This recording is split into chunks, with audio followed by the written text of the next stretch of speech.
Eu quero falar sobre processos. Já tem muito tempo que eu queria falar sobre esse tema aqui na igreja. Estou vendo essa necessidade de falar sobre processo, porque na verdade a vida cristã, ela é feita de processos. Diga comigo, a vida cristã é feita de processos.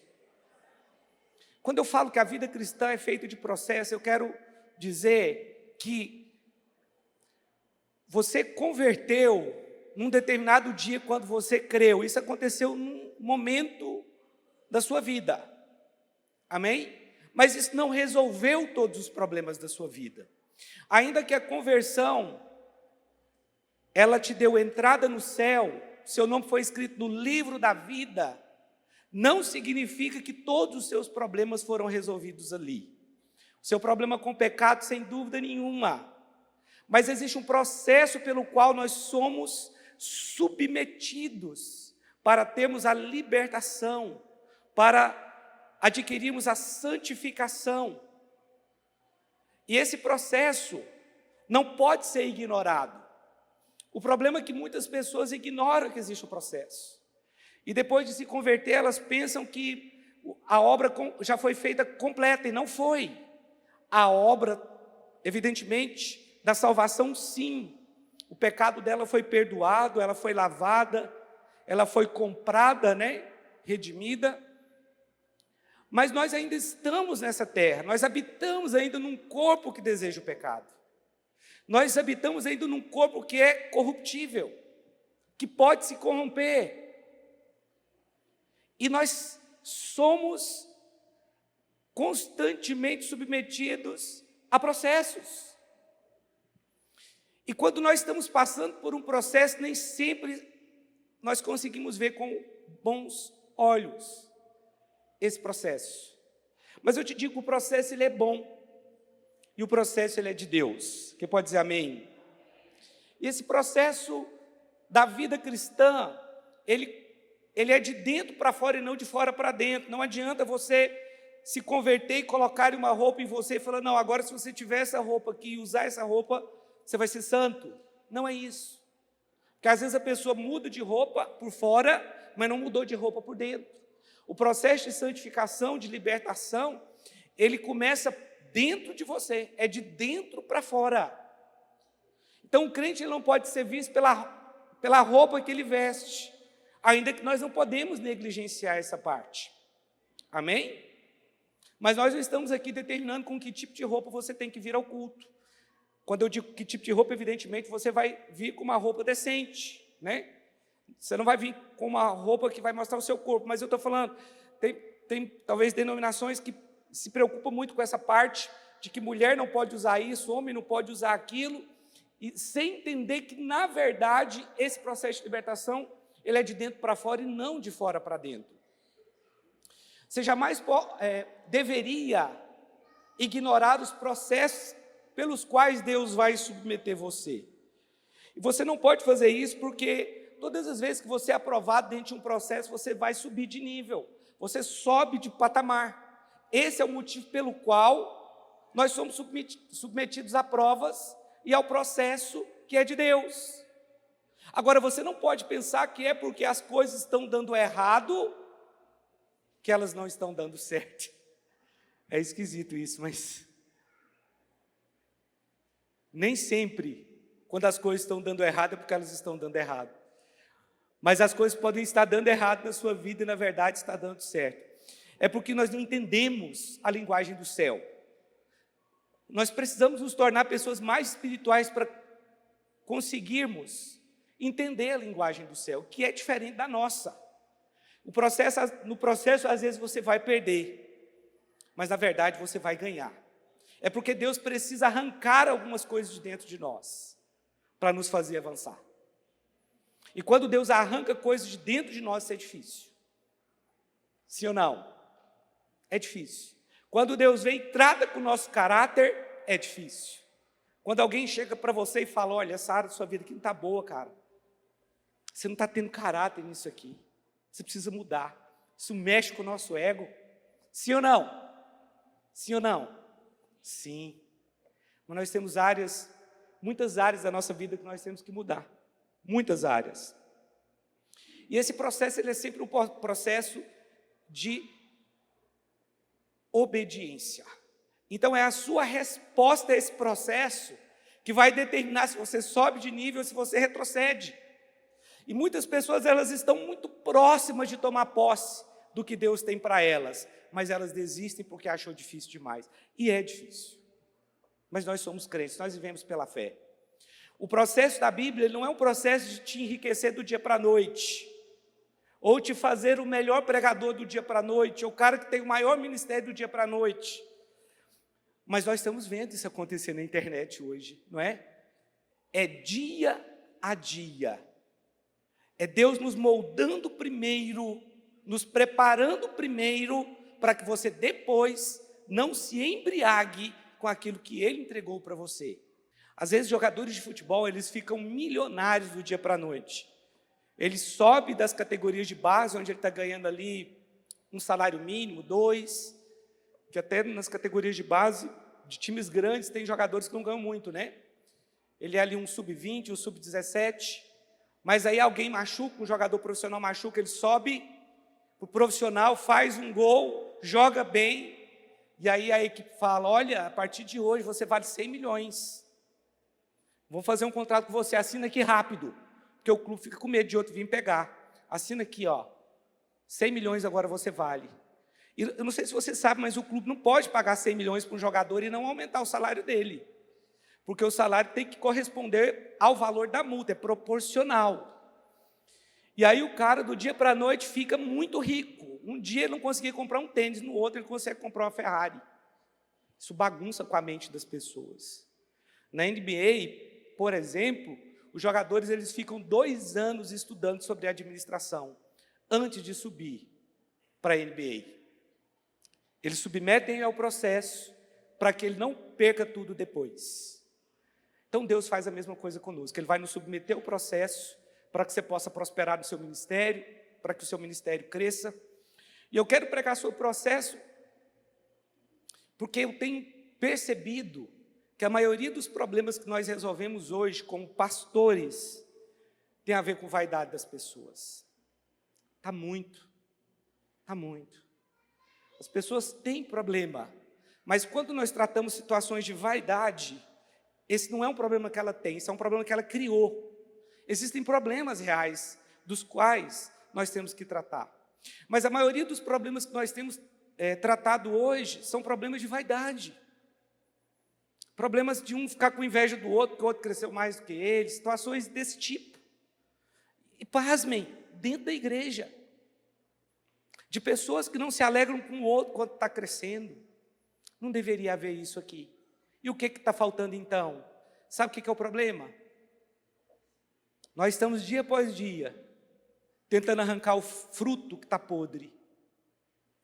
E não tem jeito, a gente não consegue. Se arranca um fruto, nasce outro. Se arranca um fruto, nasce outro. Se arranca de novo, nasce outro.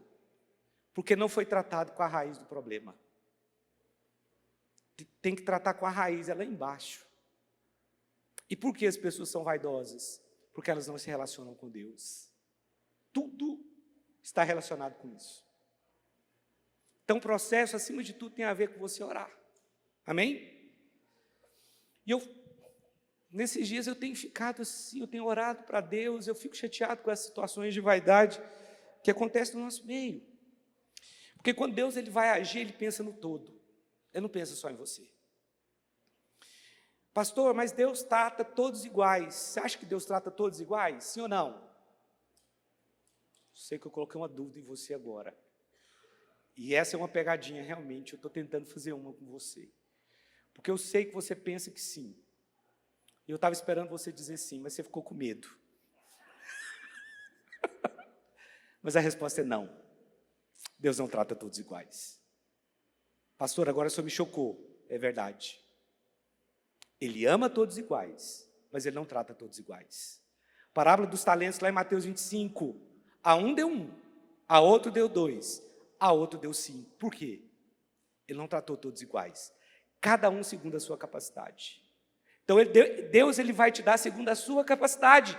Por que Deus não deu 1 para todo mundo? Por que Deus não deu 5 para todos? Não, cada um ele tratou de um jeito. Então deixa eu te falar uma coisa. Deus trata cada um de acordo com o processo que ele está vivendo. E pasmem, por que eu quero trazer essa palavra aqui? Porque às vezes nós queremos interferir em processos que Deus está submetendo àquela pessoa. Cuidado! Deus está submetendo a pessoa a um processo e nós queremos interferir. Principalmente na área financeira. Deus está submetendo aquela pessoa a um processo e nós precisamos ser guiados pelo Espírito. E nós queremos ser melhor do que Deus. Cuidado! Não é só na área financeira, em todas. A superproteção é algo terrível. E eu vou mostrar isso para você na palavra de Deus aqui.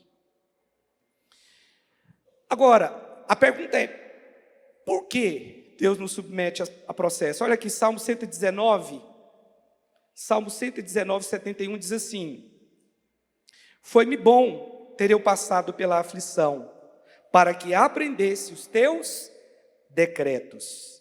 Então o processo ele traz amadurecimento. Aqui o salmista diz que foi bom ter passado pela aflição, para que ele aprendesse os decretos do Senhor. Tem pessoas que na hora da aflição, que elas se voltam para Deus. Não deveria ser assim, mas tem pessoas que só vão para os pés do Senhor no momento de aflição. E o salmista diz que foi bom ele ter passado pela aflição, para que ele conhecesse os decretos do Senhor. Então, a aflição, o processo de Deus, vai trazer amadurecimento para você. 1 Pedro capítulo 1, verso 6, diz assim: nisto exultais, embora no presente por breve tempo, se necessário, sejais contristados por várias provações. Então aqui está falando que, se necessário, você pode passar, né? Para que, uma vez confirmado o valor da vossa fé, então a aprovação ela tem o objetivo de confirmar também a nossa fé. Por isso nós passamos pelo processo. Muito mais preciosa do que o ouro perecível, mesmo apurado pelo fogo, redunde em louvor, glória e honra na revelação de Jesus Cristo. Então preste atenção, para termos a revelação de Deus, é necessário que nós sejamos também submetidos ao processo. Se necessário, nós vamos passar por aflições, sim, é o que está escrito, para o nosso bem. O problema é que a gente vê sempre o processo de um ponto de vista muito negativo. Não, mas nós precisamos passar por esse processo. Nós precisamos amadurecer ao ponto de que, quando você estiver passando por um processo de Deus, você identifique que está passando. Recentemente eu passei por um processo que eu falei, eu estou sendo provado aqui. E o meu ministério depende de ser aprovado nisso aqui agora. Foi difícil, mas eu consegui identificar que eu estava debaixo de um processo de uma prova de Deus. Tem coisas que você pensa que você não vai passar mais. Fala, não, isso aí eu já fui aprovado. Isso agora é para outro, é outro que tem que passar por isso aí. Eu já passei. Já fui provado tantas vezes nessa área. Irmãos, provas, elas sempre virão. Não importa se você já tenha sido aprovado 1, 2, 3 vezes, talvez virá outra maior, exatamente para que você passe de nível. Vocês estão entendendo isso? Eu sei que ninguém vai ficar exatamente feliz com o processo, com a aflição, é claro, com as adversidades que podem acontecer, mas dê a resposta certa. Você não precisa estar feliz, você só tem que dar a resposta certa. É isso que Deus espera de nós. Ele espera uma resposta certa, uma resposta de obediência. Aqui em Romanos capítulo 5, verso 3, olha o que diz aqui, verso 3 e 4, Romanos 5, versículo 3 e 4. E não somente isto, mas também nos gloriamos nas próprias tribulações. Quem falou isso aqui foi Paulo. Paulo, ele foi o apóstolo que sofreu naufrágios, açoites, apedrejamento, rejeição, espancamento.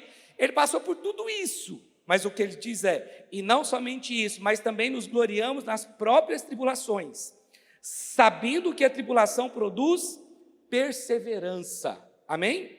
E a perseverança, experiência, e a experiência, esperança. Então o processo, ele vai produzir em você a perseverança, a experiência e a esperança. Nós precisamos ter esperança, porque a esperança, a nossa fé depende de termos a esperança. Nós precisamos esperar algo de Deus na nossa vida. Todo crente tem que ter esperança, porque sem esperança você não terá fé. Então aqui está dizendo que as tribulações, elas cooperam para o nosso crescimento espiritual. Amém? Os irmãos estão comigo aqui? Elas cooperam com isso. Então, se você estiver passando por um momento como esse, dê glória a Deus, seja aprovado, vá para os pés de Jesus, ore, busque a Deus, peça direção ao Espírito Santo, peça ajuda ao Espírito Santo, para ser aprovado diante dessas provações, desses processos. Processos são bons, meus irmãos, e você vai ser submetido a provas nesse processo, como a sua fidelidade ao seu líder. Você vai ser submetido ao processo quando você tiver dinheiro. Você vai ser submetido ao processo quando não tiver dinheiro. Em todas as circunstâncias nós seremos submetidos, nós seremos provados. Pessoas que não têm dinheiro estão sendo provadas no momento que não têm, na escassez. Mas pessoas que têm também serão provadas e talvez até mais. Para não se apegar, para não se apaixonar pelo dinheiro. Nós seremos provados no ministério, na nossa aliança com as pessoas. Você será provado na aliança que você tem conosco aqui, nessa igreja. Nós passamos por processos em várias áreas da nossa vida e precisamos ser aprovados. Habitou Jacó na terra das peregrinações de seu pai, na terra de Canaã. Esta é a história de Jacó. Tendo José 17 anos, apacentava os rebanhos com seus irmãos. Sendo ainda jovem, acompanhava os filhos de Bila e os filhos de Zilpa, mulheres de seu pai, e trazia más notícias deles a seu pai. Aqui fala o seguinte: eu vou contar a história de Jacó, mas na verdade conta a história de José. E aí começa a falar da história de José. Fala, olha, José, ele se relacionava com seus irmãos por parte de pai. Vou traduzir para você. E ele sempre estava trazendo más notícias a respeito dos seus irmãos para o seu pai. Então José, ele era o dedo duro da família. Ele trazia notícias ruins de seus irmãos para o seu pai, ele dedurava os irmãos. Olha o 3. Ora, Israel amava mais a José que a todos os seus filhos, porque era filho da sua velhice. E fez-lhe uma túnica talar de mangas compridas. Vendo, pois, seus irmãos que o pai o amava mais do que a todos os outros filhos, odiaram-no e já não lhe podia falar pacificamente. Então preste atenção, José, ele estava sendo super protegido pelo seu pai, porque a Bíblia diz que seu pai amava mais a José do que os seus outros irmãos. Ele estava num ambiente de super proteção, e esse é um grande problema. Cuidado, não super proteja o seu filho. Você pode proteger o seu filho, mas a superproteção é extremamente perigosa, porque a superproteção impede as pessoas de reagir, de resolver os seus próprios problemas.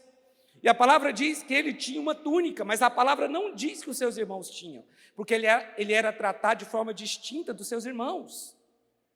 E a primeira coisa que Deus faz num processo, quando Ele quer abençoar alguém, é tirar essa pessoa da zona de conforto dela. Amém? Então, se você está na zona de conforto, está sendo super protegido por alguém, Deus vai te tirar desse lugar para o seu bem, para o bem de José, para o bem de Jacó, para o bem dos irmãos de Jacó, para o bem do povo de Israel, para o bem do povo do Egito. José foi tirado da zona de conforto. Mas não foi simples, porque o que eu estou falando aqui parece simples, mas ele foi arrancado da sua casa pelos seus próprios irmãos, que tinham inveja dele, que não deveria ter. Não deveria. Deveria se alegrar com José, mas não se alegraram, tiveram inveja. E na primeira oportunidade que tiveram, pegaram José, tiraram a túnica, porque é isso que também Deus faz, porque aquilo que está te atrapalhando no seu ministério, Deus vai arrancar na sua vida, na verdade. Deixa eu ir para o verso 28 aqui. Eu vou resumir para você, porque não vai dar para ler tudo mesmo. Olha o que aconteceu aqui. Eles pegaram José, colocaram José numa cova, tiraram aquelas vestes, Arrancaram na cova, porque José falou o seguinte: vai ver como é que estão seus irmãos. Ele foi, quando ele chegou lá, os irmãos falaram: olha lá, olha quem está vindo lá, o sonhador. O sonhador, porque a Bíblia fala que José teve 2 sonhos. Num sonho, o sol, a lua e as estrelas se inclinavam diante dele. O sol, a lua e as estrelas, depois, lá na frente, a gente vai ver que é Israel, que era o pai, a mãe e os irmãos. E 11 estrelas, né, se dobravam diante dele. Depois ele teve um outro sonho, que todos os feixes se dobravam diante do feixe dele, porque só o feixe dele que ficava em pé, e os outros estavam deitados. E os irmãos, quando ouviram aquilo, ficaram perplexos, com muita raiva.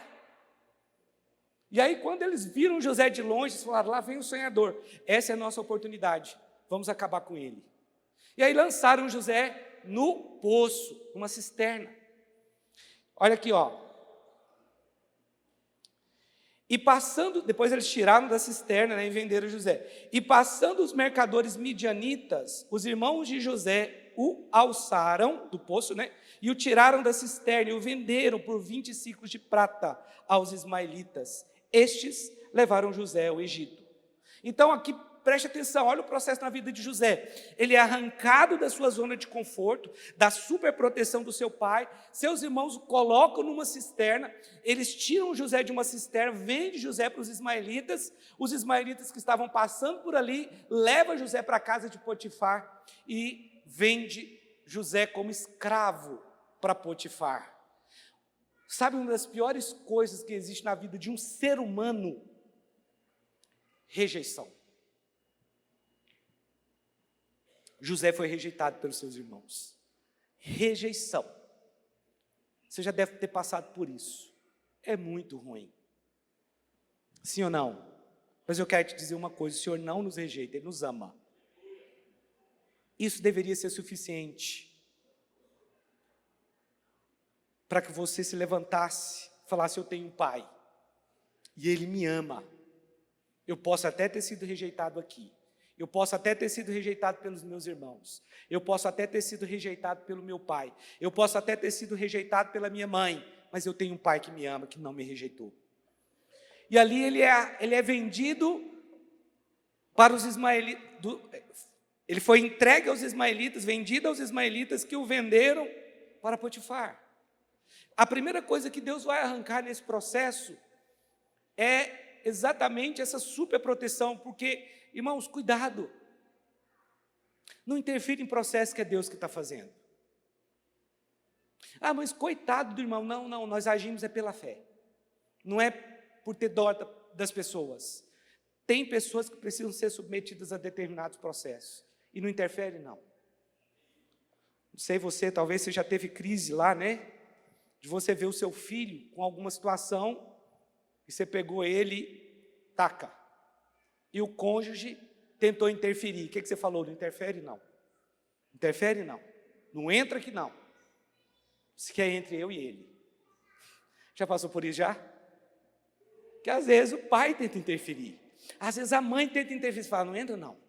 Não entra nisso aqui não. É entre eu e ele. Eu não tenho filho, mas eu sei o que acontece na casa de quem tem. E mesmo que haja uma interferência, o que você fala? Lá no quarto a gente conversa, não aqui na frente dele. Porque se houve algum exagero ali na hora de corrigir, o filho nem deve ficar sabendo que houve exagero. Vai lá para o quarto e conversa e vai resolver lá. Pode até ter tido, mas se você fala na frente da criança, perdeu a autoridade. O pai ou a mãe que corrigiu perdeu a autoridade. Mas aqui José então é arrancado e vendido para Potifar.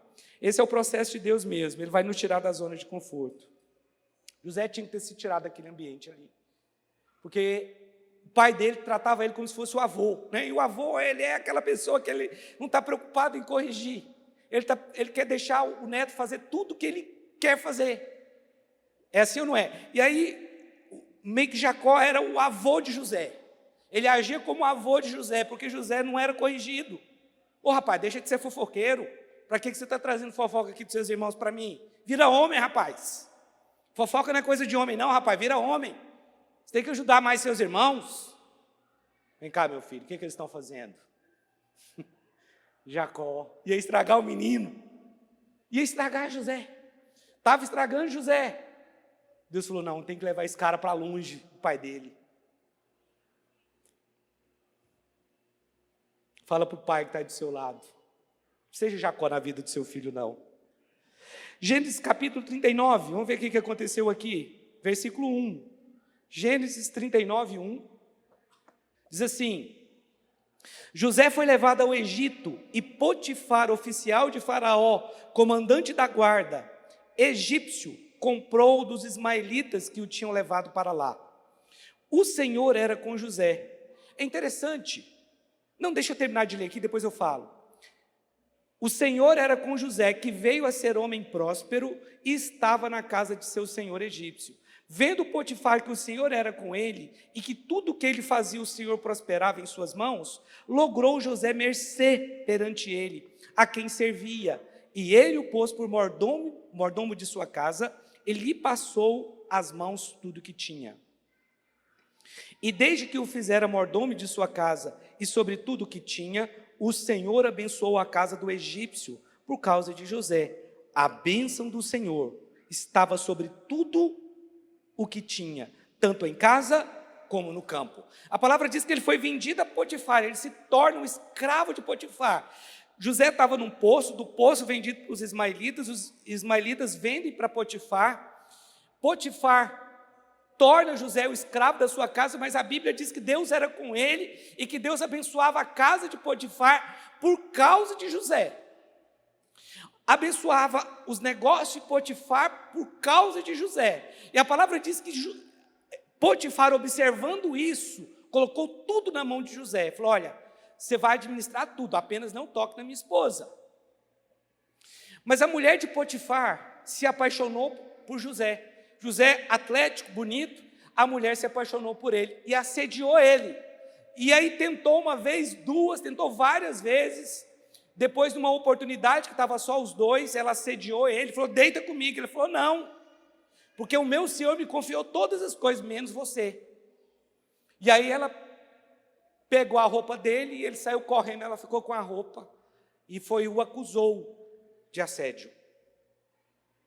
Isso foi o que aconteceu com José. É interessante que as coisas na vida de José pareciam dar tudo errado. Talvez se você ler a história de José, nos primeiros capítulos, você vai pensar o seguinte, esse cara era muito azarado. Os irmãos o rejeitaram, jogaram numa cisterna, depois os venderam, ele se tornou escravo, quando tudo estava bem, a mulher do cara apaixona por ele, acusa ele de um crime que ele não cometeu, e ele vai preso. Mas você sabe o que a Bíblia fala? O Senhor era com ele. Não é porque está dando errado que não está dando certo. O Senhor era com ele. Mas como que o Senhor era com ele se esse cara foi lançado numa cova? Como que o Senhor era com ele se ele foi rejeitado pelos irmãos e vendido pelos irmãos? Como que o Senhor era com ele, se na casa de Potifar, quando tudo estava dando certo, a mulher o acusa de um crime que ele não cometeu, ele vai preso? Como que Deus era com ele? Talvez essa é a sua pergunta, como que Deus é comigo se eu estou passando por isso? Como que Deus é comigo se o meu filho está nessa situação? Como que Deus é comigo se eu estou nessa condição financeira? Como que Deus é comigo se a minha célula não prospera? O meu ministério não prospera? Eu não avanço? Como que Deus é comigo que eu sou o último no meu trabalho? Essa é a pergunta que os crentes estão fazendo. Talvez essa pessoa que está fazendo essa pergunta não consegue entender o todo. Você precisa olhar para o todo. Queridos irmãos, nós não somos uma igreja que está preocupada com a multiplicação de uma célula. Nós somos uma igreja que está preocupada em salvar essa cidade, em salvar esse estado, em salvar essa nação. É muito mais do que a multiplicação de uma célula. É muito mais do que levantar alguém como discipulador, obreiro ou pastor aqui. Não se trata disso. Nós precisamos pensar como um todo. Vamos parar de pensar só em nós mesmos. Vamos parar de pensar que era eu que deveria ter sido levantado num título. Pare com isso. Quando você olha para a vida de José, não se tratava dele. Não era dele que Deus estava extremamente preocupado. Deus queria usá-lo sim, e precisou trabalhar na vida dele. mas Deus estava querendo salvar a humanidade naquela época. Não era somente sobre José, era sobre milhões de pessoas que seriam salvas através da sabedoria daquele homem. Isso é totalmente diferente, muda tudo. Esse é o motivo pelo qual nós temos que nos alegrar quando alguém é promovido. Também lá no seu trabalho. Alguém foi promovido, eu não. Então trabalhe para ser. E se alegre com quem foi promovido. Não é porque está dando errado que não está dando certo. Fala comigo, não é porque está dando errado que não está dando certo. O céu, meu irmão, não funciona como essa terra aqui. Parece que tudo estava dando errado na vida desse homem. Mas o dar errado pode ser parte do processo de Deus para você. Aprenda a lidar com isso. Aprenda. Se alegre. Olha, se você não é capaz de se alegrar com quem foi levantado aqui como líder, você não vai se alegrar com o crescimento dessa igreja, porque você não está pensando nisso, você está pensando em você. Você está pensando em você ser promovido, em você ser exaltado. Tudo é uma questão de título para você, não é uma questão de reino.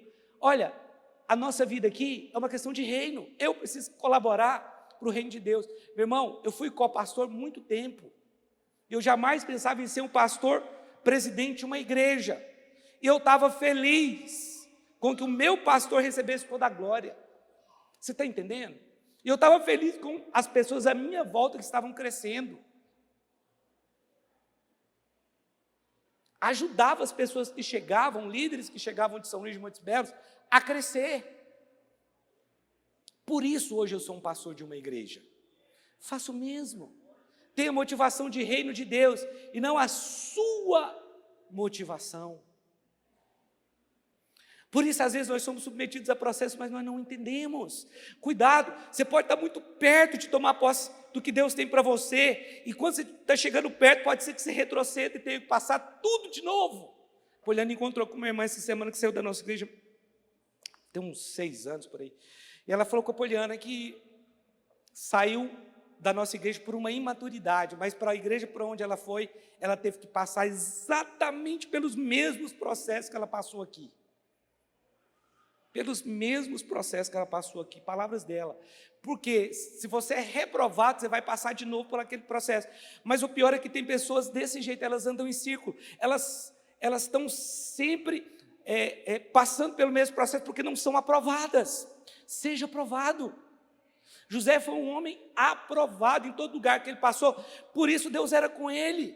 Mas tem pessoas que elas estão presas em determinadas rebeldias. Não, isso aqui eu não faço, isso aqui eu não concordo. Não pense em você, pense no todo, pense no reino de Deus. Nós não estamos aqui por uma causa do pastor Rubens, não.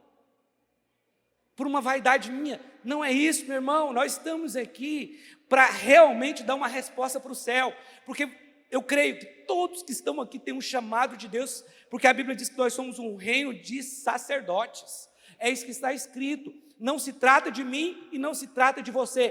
Trata-se do reino de Deus. Precisamos nos alegrar uns com os outros. Por que o irmão lá está crescendo e eu não? Sempre teve pessoas por onde eu passei que cresceram mais do que eu. Isso nunca foi um problema para mim. E não deveria ser para você também, porque uns vão crescer mais do que outros mesmo, e daí? Apenas dê a resposta que o Senhor está pedindo de você. Sabe qual que é o nosso problema?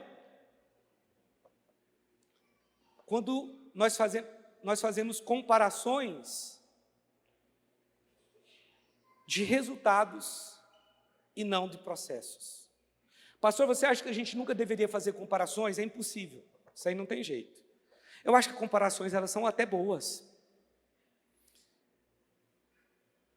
Mas a comparação boa é a Bíblia diz que nós temos que julgar segundo a reta justiça. Todas as vezes que você comparar resultado, você vai ter uma crise. Porque você ignorou o processo que essa pessoa passou. Você está entendendo? Os irmãos estão entendendo? Irmãos, Eu já passei por muitos processos financeiros na minha vida. Talvez hoje você me vê viajar, você fala lá, ó. Ele que deveria estar pagando essa construção, está viajando para a Grécia.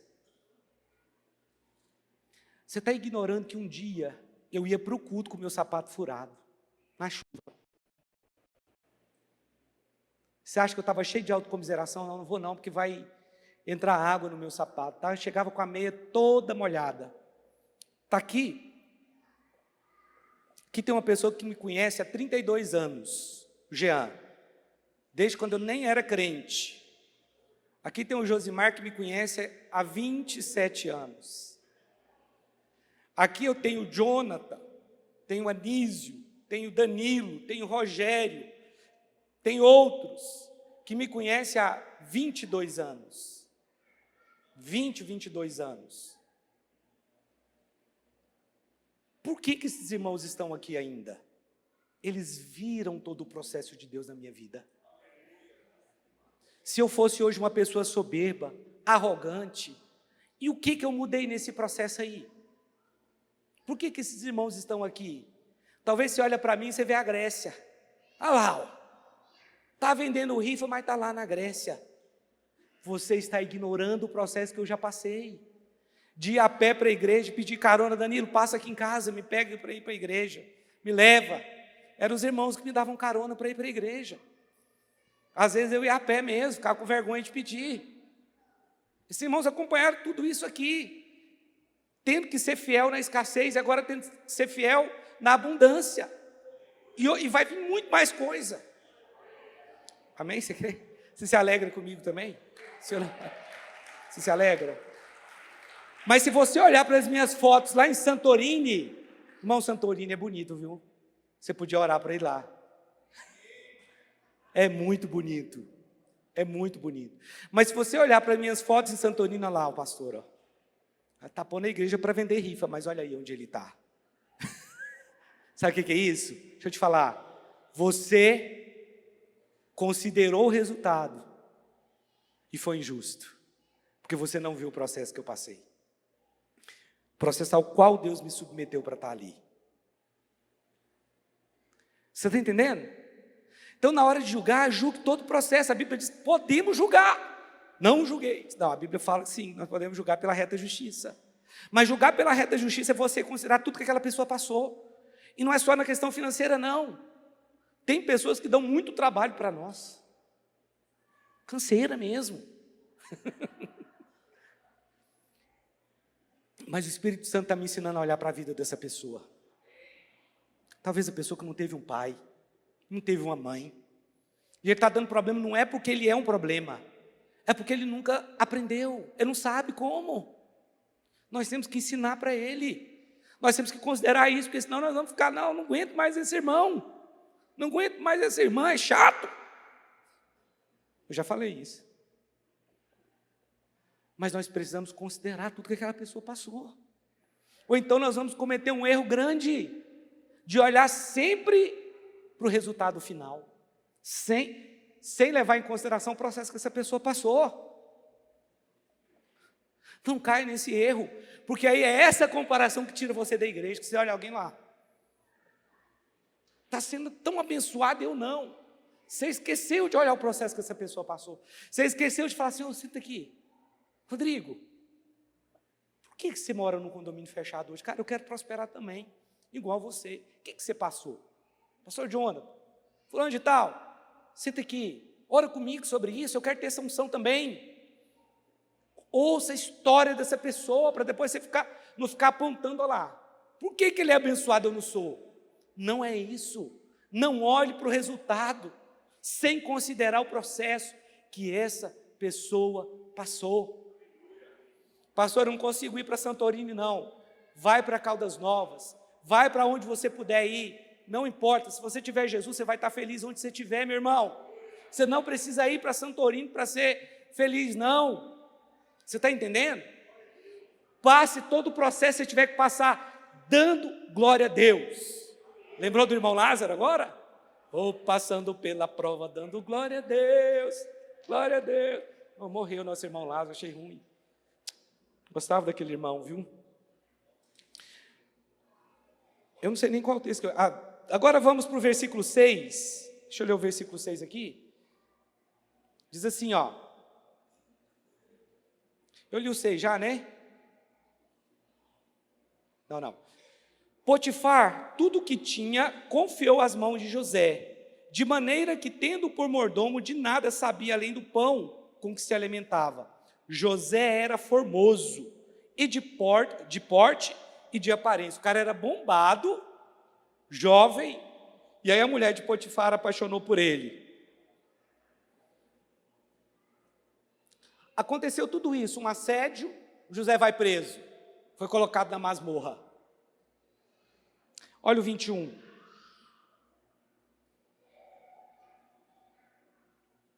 O Senhor, porém, depois de tudo isso que aconteceu, estava na masmorra aqui. O Senhor, porém, era com José. A Bíblia é muito engraçada. Ela tem detalhes espetaculares, a Bíblia. Só acontecia tragédia na vida do cara. O Senhor era com ele. O Senhor era com ele. Meu irmão, talvez é isso que você está pensando de você. Isso aqui é uma tragédia. Isso aqui eu não estou aguentando mais. Meu filho, dê glória a Deus em tudo. Ore, porque o Senhor é com você. O Senhor era com José. A Bíblia diz que José, Salmo 105, deixa eu ver se eu tenho isso aqui, se eu anotei isso. 105, versículo 16. 105, versículo 16. Olha o que a Bíblia diz de José, até o 22.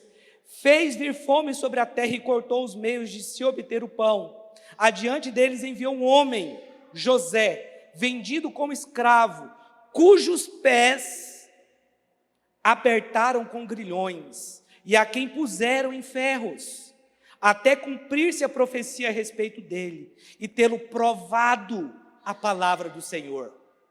José estava debaixo de uma prova.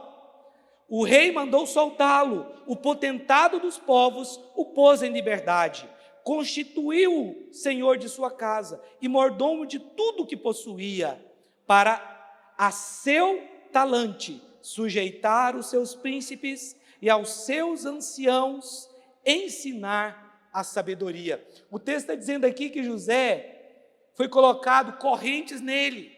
Era provável que ele tinha correntes nos pés, nas mãos e no pescoço. Era isso que era José. Mas a Bíblia diz que quando ele estava na cadeia, ele caiu na graça do carcereiro, de tal forma que ele se tornou o gerente do cárcere. Ele era gerente. Ele que estava cuidando das chaves do cárcere. Tal era a graça, porque Deus era com ele. Ele estava preso, mas Deus era com ele. Ele estava no poço, mas Deus era com ele. Ele era escravo de Potifar, mas Deus era com ele. E aí um dia o padeiro e o copeiro tiveram um sonho. E José interpreta o sonho daqueles dois homens. E aí os dois foram levados na presença do rei. E José falou o seguinte: olha, o copeiro vai morrer. Você vai morrer hoje. E o padeiro, você vai viver. Talvez eu estou invertendo aqui, eu não sei. Mas ele falou que um dos dois ia morrer, traduzindo, e o outro ia viver. E aconteceu o que ele falou. Só que José falou o seguinte: olha, quando você chegar diante de Faraó, fala bem dele para mim. De mim, para ele. Fala bem de mim para ele, foi isso. Fala bem de mim para ele. Mas o cara esqueceu. 2 anos depois, Faraó teve um sonho. Aí sim, o padeiro se lembrou dele. Padeiro? O padeiro morreu, então foi o copeiro. Ele serviu vinho, verdade. O copeiro então se lembrou: não, tem um hebreu, está preso. Ele interpretou meu sonho e aconteceu, e interpretou do padeiro e aconteceu também. Ele pode interpretar esse sonho. Aí falar: traga José lá, vamos trazer José. Traz lá, José. Gênesis 41, 14. Olha o que aconteceu. Gênesis 41, versículo 14. Então Faraó mandou chamar a José e o fizeram sair à pressa da masmorra. Ele se barbeou, mudou de roupa e foi apresentar-se a Faraó. Então, quando você for apresentar diante do rei, você tem que mudar a sua aparência, isso é importante também. Antes de entrar na presença do rei, a palavra diz que ele se barbeou e trocou de roupa, né? Este lhe disse: tive um sonho, e não há quem o interprete. Ouvi dizer, porém, a teu respeito, que quando ouves um sonho, podes interpretá-lo. Respondeu-lhe José: não está isso em mim, mas Deus dará resposta favorável a Faraó. O que aconteceu aqui? Deixa eu resumir o que aconteceu. José, ele entra na presença de um rei, e do dia para a noite, ele torna-se o primeiro ministro do Egito. Ele tornou-se o segundo homem mais poderoso da terra. O que eu disse? Do dia para a noite. Mas eu te digo, não foi do dia para a noite. Mas vamos imaginar que você é um administrador do Egito. E você está todos os dias ali ao lado de Faraó. E você é alguém da confiança de Faraó. De repente vem um preso. E é elevado a primeiro-ministro do seu lugar. Para aqueles que estavam lá, talvez, mas um preso? Esse cara nunca fez nada para o Faraó. Esse cara nunca fez nada pelo Egito, era um preso. Do dia para a noite ele é levantado aqui e eu não. Talvez fosse isso que eles pensaram. Só que teve uma coisa. José foi submetido a um processo muito longo, dos quais aqueles homens não tiveram conhecimento. Para nós, é como se tivesse sido do dia para a noite, porque num instante, ele foi elevado a primeiro-ministro, quando ele disse: olha, o sonho que você teve é esse, vai ter 7 anos de muita fartura no Egito, e 7 anos de fome. O que você tem que fazer é, ajunta nos 7 anos de fartura, para você ter nos 7 anos de fome. E separe alguém para fazer isso. E aí Faraó falou: quem poderia fazer isso, se não esse próprio homem tão sábio, como José? E o ergueu como primeiro-ministro. Olha aqui o versículo 39 agora. Olha o que aconteceu. 38. Disse Faraó aos seus oficiais: acharíamos porventura homem como este, em quem há o Espírito de Deus? Eles reconheceram que o Espírito de Deus estava nele. Depois disse Faraó a José: visto que Deus te fez saber tudo isto, ninguém há tão ajuizado e sábio como tu. Administrarás a minha casa, e a tua palavra obedecerá todo o meu povo. E a tua palavra obedecerá todo o meu povo. Somente no trono eu serei maior do que tu. Ele falou o seguinte: todos no Egito estão sujeitos à sua palavra. Só eu que vou estar acima de você. Disse mais Faraó a José: vês que te faço autoridade sobre toda a terra do Egito. Então tirou Faraó o seu anel de sinete da mão e o pôs na mão de José. Fê-lo vestir roupas de linho fino e lhe pôs ao pescoço. E lhe pôs ao pescoço um colar de ouro, E fê-lo subir ao seu segundo carro, e clamavam diante dele: inclinai-vos. Desse modo, o constituiu sobre toda a terra do Egito. Quem pode dizer amém? Então José, ele é elevado a primeiro-ministro de Israel, ou do Egito. E ele se torna então o segundo homem mais poderoso do mundo. Isso não aconteceu do dia para a noite. Teve um processo. Agora, a Bíblia diz que Deus era com José e abençoava tudo que ele colocava à mão. É interessante que depois de muitos anos, tinha se passado pelo menos 22 anos, José se reencontra com seus irmãos. Mas eles não o conheceram. Ele era ainda um adolescente quando foi vendido, e ele está diante dos seus irmãos não o reconhecem. Depois José se apresenta aos seus irmãos e fala o seguinte: vai lá e busca o meu pai. Busca o meu pai e pode fazer subir todos lá de Israel para cá. É interessante como Deus trabalha. E Jacó, quando ficou sabendo que José estava vivo, Jacó quis ver José, só que ele temeu em ir para o Egito. E Deus aparece em sonho para José e fala para Jacó, e fala: pode ir para o Egito. eu estou com você, eu vou te prosperar e vocês vão crescer muito ali. Sua geração será muito grande lá no Egito. Foram para o Egito, para o melhor lugar do Egito, e ali ficaram 430 anos. É interessante que Deus abençoou a vida de cada um deles. Deus abençoou o Egito por causa deles. Mas depois, na contramão de José, Deus levanta um homem chamado Moisés. E agora, a missão de Moisés era tirar o povo do Egito. Primeiro Deus dá um sonho para Jacó e fala, pode ir para o Egito. Depois Deus vem, aparece para Moisés e fala, tira meu povo do Egito. Eles estão clamando, tira eles de lá. Olha, você pode estar pensando que a bênção de Deus está no lugar. Não, a bênção de Deus está nas pessoas.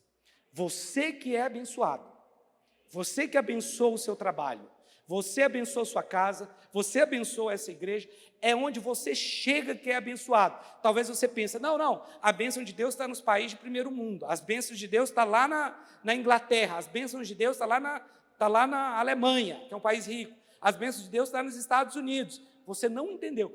Se você pensa assim, você vai quebrar processos. Não, a bênção de Deus está em você, entenda isso. Deus é com você no momento da escassez. Ah, não, Deus me abandonou. Não, Ele não tinha abandonado José, Ele era com José em todo o tempo. Primeiro Deus fala, não, Jacó, vai para o Egito. Depois Ele fala para Moisés, não, tira meu povo de lá, que eu vou levar eles para uma outra terra agora que eu vou dar para eles. Não é uma questão de lugar, é uma questão de quem você é. Não se esqueça disso, meu irmão, eu sei que talvez você já ouviu isso muitas vezes, e tem que ouvir outras mais, porque essa é a verdade. Não pense que é o lugar que vai te abençoar, não, é você que vai abençoar o lugar. Como José abençoou o Egito, como Jacó abençoou o Egito, mas chegou o momento que Deus falou, não, agora eu vou tirar eles de lá, vou levar para a terra que manda leite e mel. Vocês estão entendendo? Sim ou não? Deus é com você. Fala assim, Deus é por mim. Deus é por mim. Eu sei que talvez o plano de Deus em algum momento pode parecer confuso. Ah, manda aí para o Egito, depois tira o povo do Egito.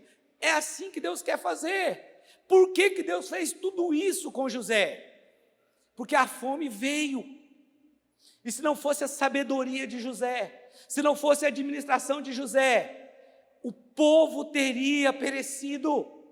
Então não foi só sobre José, e também não é sobre você, mas é sobre as pessoas que você vai ganhar para Jesus, é sobre as pessoas que você vai discipular para Jesus, é sobre as ovelhas que você vai cuidar e não vai deixar que elas morram. Não é só sobre você, é sobre o todo. Deus estava preocupado com José? Sim, e foi uma grande honra ele se tornar primeiro-ministro? Sim, mas não era só sobre José, era sobre Jacó, era sobre os irmãos de José, era sobre Israel, era sobre o Egito, era sobre todas aquelas pessoas que saíram. Quando o povo chegou do Egito, eles eram 72 pessoas da família de Jacó, mas quando eles saíram do Egito, eram aproximadamente 2 milhões de pessoas que saíram do Egito. O povo se multiplicou, cresceu, saiu do Egito. Então não é só sobre nós, meu irmão, é muito maior, é sobre o todo. Deus está te preparando para algo muito grande, não é para você ficar preso em um título, não é isso. Quando os hebreus saíram do Egito, talvez você pense que foi só hebreus que saíram, mas não. O Egito era o império daquela época, o grande império mundial, tinha gente de todas as nações ali. E a Bíblia fala que muitas pessoas saíram com os hebreus, pessoas de todo lugar do mundo. Então José ele foi um homem que 400 anos antes foi usado por Deus para que mais de 2 milhões de pessoas saíssem do Egito depois. Salvou todas aquelas pessoas que nem teriam nascido por causa da fome. Talvez aquela fome teria exterminado a vida humana da terra. Então não é sobre você, é sobre o reino. Não trabalhe para você, trabalhe para o reino. Isso é o mais importante. Você poderia ficar de pé? Pastor, quais são os processos de Deus na minha vida? O que Deus vai trabalhar? O que me impede de avançar? Primeira coisa, comparações erradas. amargura, rebeldia. Irmãos, tem pessoas que têm prazer de ser rebelde dentro da igreja. Elas têm prazer em transgredir e mostrar, não, isso aí eu não faço não. Para quê? Para nos afrontar, não precisa disso. Sabe, a vaidade pode nos impedir. Deus precisa tratar conosco e tirar todas essas coisas de nós. Medo, murmuração, crítica, todas essas coisas podem impedir você de avançar. Olha, louve ao Senhor, não importa qual seja o processo que você esteja passando, dê a resposta certa. Pastor, qual é a resposta certa? A resposta certa é, vai para os pés do Senhor que Ele vai te instruir. Vai para os pés do Senhor que o Espírito Santo vai instruir você. Você não precisa ter todas as respostas. Deus não exige isso de você. Mas tem uma coisa que você tem que ter: relacionamento com Ele. Se isso faltar, nada do que você faz terá relevância. Meu irmão, escuta aqui o que eu estou falando. Está faltando relacionamento com Deus aqui. Eu me alegro quando eu converso com pessoas que eu percebo que elas têm relacionamento com Deus, que têm um posicionamento de fé. Mas está tão raro isso. E agora eu me refiro a nós. Está pouco. Você não sabe a importância que tem de você estar aos pés do Senhor, na adoração, na meditação bíblica, no louvor, na confissão da palavra, na oração em outras línguas. Tantas vaidades nós estamos tratando.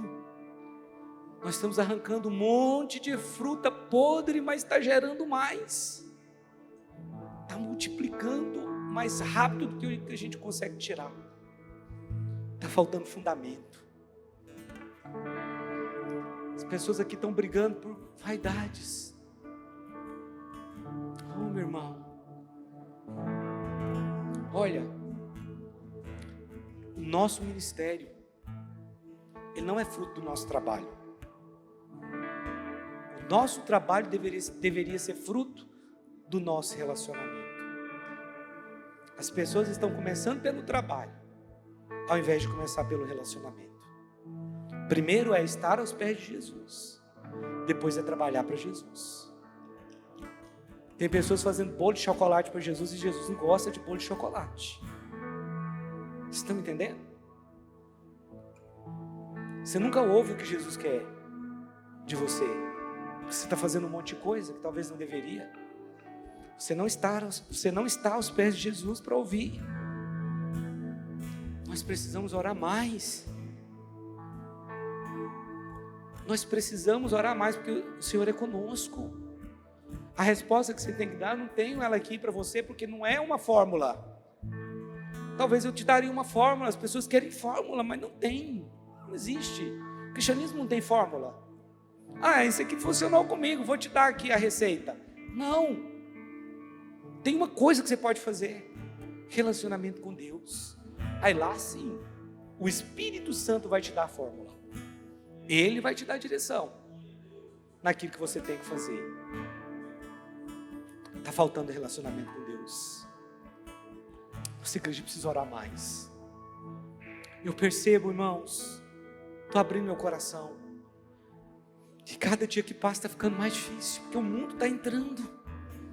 As pessoas estão absorvendo coisas do mundo, festas do mundo, coisas do mundo, e aquilo vai entrando nelas, e elas começam a falar: não, isso aqui não tem problema, isso aqui o que que tem, isso aqui. E elas vão sutilmente perdendo a sua consagração, entendeu? Tendo a sua santificação sendo atingida por essas coisas, se preocupando com coisas tão banais. Tem hora que eu ouço cada coisa que eu falo: meu Deus, eu não acredito que esse irmão está nesse nível até hoje. Nós precisamos ir lá na raiz do problema. Falta de relacionamento com Deus. É aí que está o ponto. Não deixa essa palavra que eu ministrei cair por terra, não. Diante do Senhor Jesus, me ouça. Me ouça. Se você for para os pés do Senhor, você vai ver a sua vida mudar. Pastor, vai ser num passe mágico? Não, não vai ser não. Processo. Uma coisa vai ser arrancada hoje, outra coisa vai ser arrancada amanhã. Você vai se desprendendo de coisas que não passam de vaidades. No outro dia Deus vai arrancar outra. Vai dando lugar à fé, vai sendo gerada. O Espírito Santo vai te instruindo no que fazer. O irmão que você não conversa com ele, agora você nem olha na cara dele. Você vai orar por ele, né?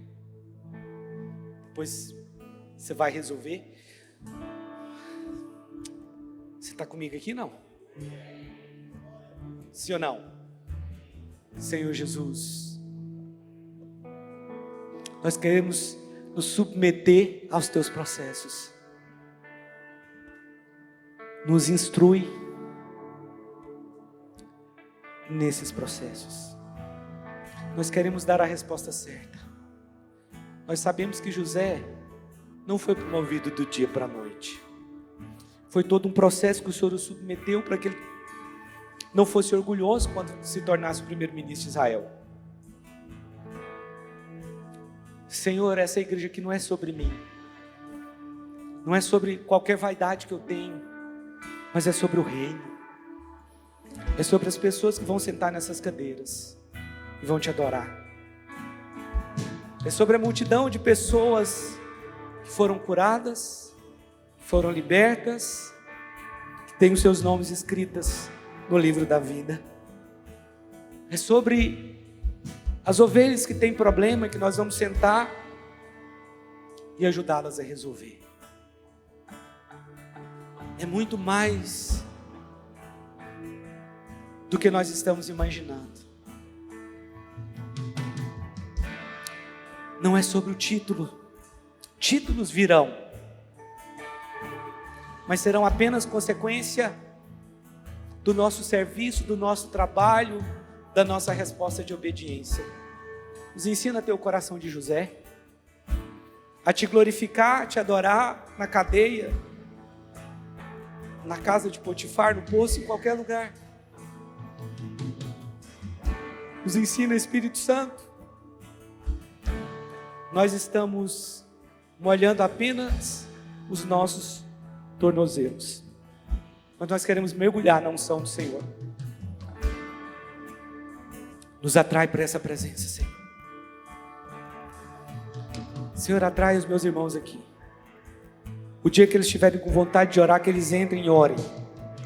E o dia que eles não tiverem vontade de orar, que eles entrem para o seu quarto e orem. O dia que eles estiverem sentindo a tua presença, que eles continuem orando. Mas o dia que não tiverem sentido a presença do Senhor, que eles orem do mesmo jeito. Porque não é uma questão de sentir, Senhor. É uma questão de relacionar. Nos atrai mais, Senhor. Meu irmão, olha para mim aqui. Deus tem falado comigo, meu irmão. Olha, essa igreja vai levantar uma bandeira no Brasil, que vai curar as pessoas. O que é, pastor? Célula. Pastor, é o quê? Discipulado. Finanças. Não. Vida com Deus. Vida com Deus. Porque todas as outras coisas vêm disso. Essa igreja vai levantar essa bandeira no Brasil. Fora do Brasil também, porque é isso que as pessoas estão precisando nas igrejas. Você pode ser alguém que nós vamos enviar para isso, que vai pregar em muitas igrejas falando disso. Você tem coragem de dizer amém? Fala, Deus me usa mesmo. Isso tem funcionado há 27 anos na minha vida, meu irmão. Funciona orar. Funciona estar aos pés de Jesus no dia feliz e no dia triste. Deus vai nos levantar nessa nação como alguém que levanta a bandeira do relacionamento com Deus, da vida no Espírito, porque isso é tudo que precisamos. Você recebe?